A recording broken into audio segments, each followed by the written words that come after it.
आसंता 2 दिन पर्यंत घन कुहुड़ी उपकूल ओडिशा समेत आभ्यंतर ओडिशार अधिकांश जिले में घन कुहुड़ीर आस्तरण नहीं सतर्कता जारी।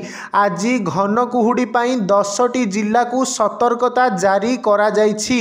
बालेश्वर, भद्रक, जाजपुर, केन्द्रापड़ा, कटक, जगतसिंहपुर, मयूरभंज, केन्दुझर, सुंदरगढ़ एवं झारसुगुड़ा को येलो अलर्ट जारी करा जाइछि। सेहिभଳି आसंता काली 6टी जिला को अलर्ट जारी करिछि पाणीपाग केन्द्र।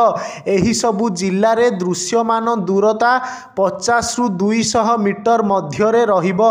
बाकी ओडिशार किछि जिल्ला रे हालुकारु मध्यम धरणर कुहुड़ी अनुभूत हेबो बोली पूर्वानुमान करिछि पाणीपाग केन्द्र। वर्तमान वायुमंडल रे जलीय बाष्पर परिमाण अधिक रहुथिबारु एभली परिस्थिति देखा देइछि।